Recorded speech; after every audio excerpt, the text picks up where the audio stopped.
C'est ici, à l'hôpital Lyon-Sud, que les faits se seraient déroulés le 21 septembre dernier. Admise aux urgences, Clio Jodel aurait été maltraitée.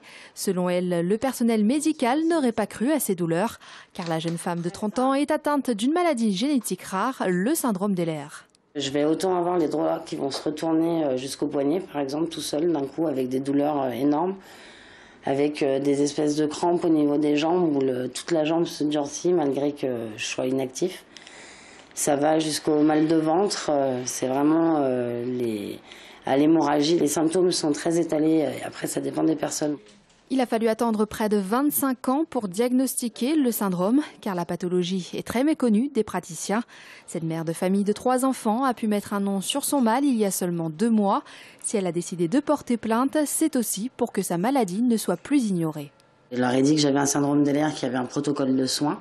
Il n'avait juste à appeler mon mari pour qu'il lui envoie le mail du protocole de soins, à vérifier la véracité de ce que je leur disais uniquement.